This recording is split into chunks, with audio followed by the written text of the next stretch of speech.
Antes de começar o vídeo, eu queria dizer que vai ter alguns spoilers, então se você ainda não assistiu Hunter x Hunter, eu recomendo você assistir para ter uma experiência melhor no geral com o vídeo. Hunter x Hunter é um anime que eu sempre ouvi ser referido como o melhor anime shounen, então eu decidi finalmente pegar para assistir. E minha experiência não foi muito boa, infelizmente. Hunter x Hunter é um shounen que tenta ser diferente dos outros, com um sistema de poder mais complexo e realista, mas nem sempre diferente significa ser bom, não é mesmo?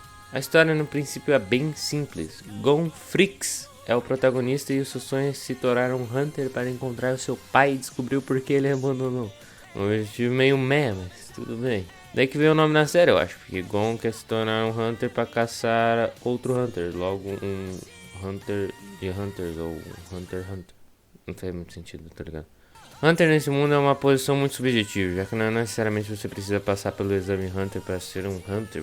Ele só serve para você receber uma licença da organização e se tornar oficial, mas existem muitas outras pessoas nesse mundo que não fizeram o exame, mas são considerados Hunters. Hunter é como o próprio nome diz, caçadores. Não importa o que eles caçam, podem ser atenções, objetivos, não necessita ser algo físico. O anime começa com uma vibe de mistério, de um mundo cheio de magia e segredos, mas esse sentimento com o passar dos episódios vai desaparecendo. Gon Fricks é o protagonista de anime shonen mais genérico possível e imaginável. Ele é alegre, aventureiro, gentil, carinhoso e burro. Com essas palavras você descreve todos os protagonistas de shonen famosos, o que não se encaixa muito bem com a premissa da série, deve ser por isso que ele foi completamente excluído no mangá após os eventos do anime. Falando um pouco sobre seu desenvolvimento, ele não teve muito basicamente. Uma hora ele era um menino inocente e esperançoso, no outro ele é um demônio sanguinário que está disposto a se matar para destruir seus inimigos. E não me venha dizer que isso foi planejado ou que o Gon sempre foi assim.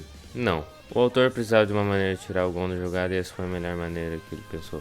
Ou não também, eu posso estar errado. Porque logo depois ele inventou um personagem que seu único objetivo na história é reviver o Gon. O que não fez o menor sentido. Qual é o sentido de ver um personagem para logo depois excluir ele completamente?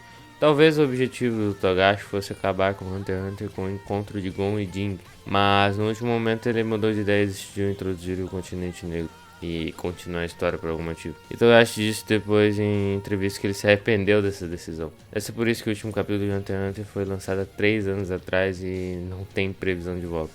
Togashi é o autor, pra quem não sabe. Volta pro vídeo. No fim, Gon é um personagem quebrado e que não se encaixa muito bem na história que ele protagonizou. Killua Zoldyck é o segundo protagonista e no geral é um personagem melhor que o Gon. Eu tenho sentimentos mistos sobre o Killua. Ao mesmo tempo que eu gosto muito dele, eu odeio com todas as minhas forças. Pelo motivo dele ser ao mesmo tempo um dos personagens com mais desenvolvimento na série, ele ainda foi mal desenvolvido. Deixa eu explicar. A primeira decepção com o Killua ocorreu logo depois do arco do Exame Hunter, quando o geral foi buscar ele na casa dele. No começo eu tava super empolgado, já que a gente iria conhecer a família de assassinos mais famosas do mundo. Tão misteriosos que apenas uma foto de seus integrantes valia fortunas, mercenários cruéis que torturavam os próprios filhos. Eu pensava que eles teriam que lutar contra os membros da família para conseguir tirar o Killua de lá.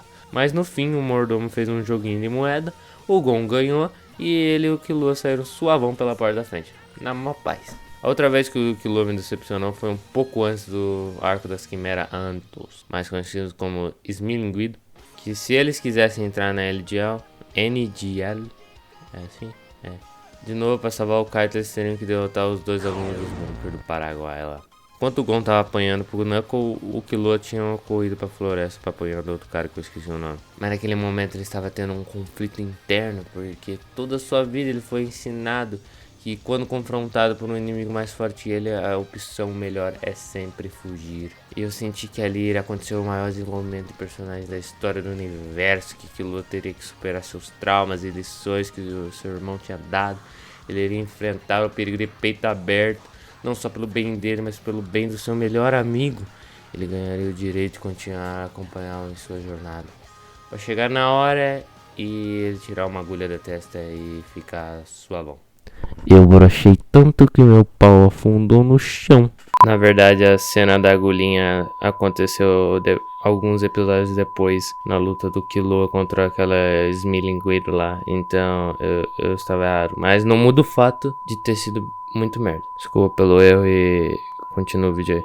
Eu tive mais algumas decepções contra o Killua, mas nenhuma se supera essas duas. Já que o Gon teve seu motivo para sair da história, o Killua teve que sair por causa das consequências de ter revivido o Gon. O Togashi teve que tirar um personagem do cu na última hora, que era o único que poderia curar o Gon. E esse personagem calhou de ser a irmã de Killua. E não me venha nos comentários discutir sobre a Luca se foi ou não um personagem completamente tirado do cu do Togashi, pois ela foi. E depois o Killua teve que ficar de babá para garantir que o Illumi não mate ela, dando fim à jornada do Killuinha. O Kurapika é de longe o personagem com mais desenvolvimento na série, e não tem muito o que reclamar dele. No arco do Exame Hunter ele se mostrou ser um personagem bem competente e inteligente, sendo mais maduro ali do grupinho. Mas pouco antes do arco da Arena Celestial ele saiu em busca de vingança. E essa é a parte que eu não gosto muito do Kurapika. No geral, personagens que são movidos por vingança são ralos e apelam para parecer edgy e fodões, tendo como exemplo o Sasuke ou o Batman,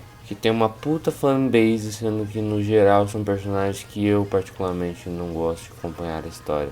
Também por ser difícil de se identificar com esse tipo de personagem. Mas o Kurapika foi bem mais fácil de aceitar nesse sentido. E essa busca de vingança rendeu um arco totalmente novo, que foi o arco da York Nova. E no geral, o Kurapika é um personagem bom. E ele foi o protagonista desse arco. E agora no arco do Continente Negro, ele virou o protagonista total e eu até que gosto dele como protagonista. E foi no arco de York Nova que foi apresentado a habilidade Nen dele, das correntinhas e tal. É muito da hora você apresentar o jeito que o personagem consegue ter poder como Nen. Você treina a sua vida toda ou você sacrifica parte da sua vida para conseguir ficar bom. Isso é da hora e o lance das restrições foram bem mais exploradas nesse arco. O Nen no geral foi mais explorado nesse arco. Leorio é infelizmente o meu personagem favorito. Infelizmente por que você me pergunta? Porque ele simplesmente foi esquecido por Togashi, aparecendo pouquíssimas vezes depois do arco do Exame Hunter, com participação mínima na história em geral. Só recebendo mais destaque no final do arco dos Smilinguini, com ele dando aquele soco no Jing. É extremamente triste ver um personagem tão da hora sendo desperdiçado do jeito que ele foi. Eu gosto do Leorio porque ele é um personagem mais humano e realista, e ele não nasceu predestinado para ser um puta de um Hunter, nem foi treinado intensamente. Ele é simplesmente um cara que quer dinheiro como todos nós. Mas depois foi explicado que ele queria dinheiro para pagar a faculdade de medicina e virar um chopper da vida. O que no começo eu não gostei, porque tirou um pouco do que eu gostava nele, que era por ser um personagem simples que só tava lá pelo dinheiro, sem um motivo nobre, mas eu consegui aceitar isso em algum momento. Foram poucas aparições dele, mas todas as vezes ele me deixava com um sorriso no rosto e, sei lá, eu só queria que ele aparecesse mais. Que fosse um personagem realmente importante pro trama. Tipo, aquele bagulho dele quase virar o presidente da organização Hunter foi muito da hora. Queria que tivesse mais momentos como aquele. Hisoka Moro pode ser considerado um dos protagonistas, porque ele tá em todos os arcos com participação importante na história, menos o dos Milinguidos. E eu acho que o Hisoka é mais um dos personagens que foram desperdiçados na história. O que para muitos é uma das coisas que fazem o personagem ser bom, pra mim deixa ele sem graça. Quando eu comecei a assistir o anime eu pensava que ele seria um vilão misterioso, e você fica toda hora se perguntando quais seriam as motivações por trás de suas ações, o que ele estaria fazendo por debaixo dos panos. Que ele apareceria bem pouco depois do primeiro arco para dar dicas da execução do seu plano maligno. Mas não, o Hisoka acaba aparecendo em todos os arcos e a única motivação para seus atos é que ele sente tesão quando luta contra oponentes fortes. E é isso. Muitas das pessoas gostam do Hisoka por esse exato motivo, mas eu não consigo levar muito a sério um personagem que a sua única motivação é gozar durante uma luta.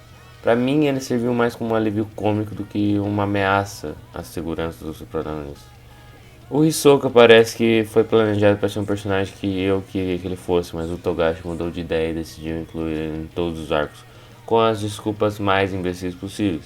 Eu fiquei toda vez que ele aparecia me perguntando o que caralhos ele tava fazendo ali. E toda vez ele tava procurando alguém forte para lutar. Ele deixou de ser uma figura ameaçadora para quando ele aparecesse minha reação fosse: ah não, o Hisoka. Mas vamos combinar que as cenas que ele aparece são muito da hora. E uma das minhas lutas favoritas, que aconteceu só no mangá, infelizmente, né? Foi a luta dele contra o Crow. Mas eu critico Hunter x Hunter porque eu até que gostei e eu sinto que foi um grande desperdício. O mundo de Hunter x Hunter é da hora, é muito vasto. Agora foi introduzido o continente negro. Agora eu falo, mas tipo, foi introduzido há que 10 anos atrás, não sei. E eu acho que Hunter x Hunter teria potencial para ser, sei lá, um One Piece da vida, que tivesse vários e vários capítulos, volumes e que explorasse os personagens, desenvolvesse eles, mas não, eu acho que Hunter x Hunter não vai acabar, tipo, vai ter uma conclusão pro fim da história, porque o Togashi simplesmente decidiu jogar uns games e esqueceu da obra. E eu acho extremamente triste, porque ele já falou, se eu não me engano, em algumas entrevistas que ele não teria problema em contratar, sei lá, um desenhista. Mas ele não faz, tipo, o que custa, mano? Quer dizer, custa alguma coisa, mas o cara já é milionário, mano. Tipo, só escrever um roteiro ali no Docs do Google e mandar pro desenhista dele, às vezes, sei lá, fazer um design de personagem e continuar a história, tá ligado? Pelo menos dar um fim. Eu acho que Hunter x Hunter só vai ser cancelado. E isso é triste, mano, porque eu queria ver mais. E eu realmente acho que se Hunter x Hunter tivesse aí até hoje, ele provavelmente estaria competindo ali com o Big Tree facilmente, porque a fanbase de Hunter x Hunter é enorme. Mesmo eu achando o anime no geral superestimado, eu reconheço que ele tem um grande potencial, que foi completamente desperdiçado. Então por isso que eu acho que Hunter x Hunter foi uma decepção. Tudo que aconteceu no anime, ele parece mais um começo de um anime. Por exemplo, uma das coisas que mais me irritaram na história foi que basicamente todos os arcos eram um arco de treinamento. Tá ligado aqueles arcos de treinamento em Dragon Ball, sei lá, Naruto? Qualquer anime shonen, na verdade. Que você fica irritado porque não acaba mais e tipo, ninguém gosta de ver aquilo lá. E Hunter x Hunter é um eterno arco de treinamento. Eu sei que os personagens não podem se envolver em lutas grandes porque, tipo, esse é o bagulho do anime. Ele é diferente dos outros. Não é porque o protagonista ele foi predestinado que ele vai sair socando a cara de pessoas que treinaram por anos e anos. Isso faz sentido, mas ao mesmo tempo é frustrante você ver eles treinando e nunca ser pago. A gente quase nunca vê o Gon e o Killua lutando de verdade, tá ligado? Então pra mim o melhor arco, sem dúvida, é o arco do Exame Hunter. Porque ali é tipo o que Hunter x Hunter deveria ser. É um arco divertido, é um arco que eu senti alguma ameaça vinda do Hisoka. É um arco que tinha o grupo de personagens todos reunidos. É um arco que era da hora. Ele tava cheio de mistérios, você ficava pensando, nossa, qual vai ser o próximo teste, o que eles vão passar. E com certeza ele é o meu arco favorito, seguido pelo arco do Zmilinguido. E o arco do Zmilinguido é foda, mano. É foda. Eu fico imaginando, porque ali no arco do Zmilinguido pareceu que ia começar o bagulho. Só que acabou. Tipo, parecia que ia começar um bagulho muito mais foda. Mas não, ele simplesmente acabou depois desse arco. E depois que eu assisti, eu até que entendi um pouco do hype do pessoal. Porque o vilão é foda pra caralho, o Meruem. É foda pra caralho. É um dos melhores vilões dos animes, mangás. Porque eu gostei muito de acompanhar a história dele. É um bagulho bem existencial. O cara nasceu há um mês e ele simplesmente tem todo o poder do mundo pra ele. E ele não sabe realmente o que fazer com isso. Ele só tá meio que seguindo o que a natureza dele diz. E daí no final, depois da explosão que ele lutou contra o Netero, ele se ligou dessa parada e morreu.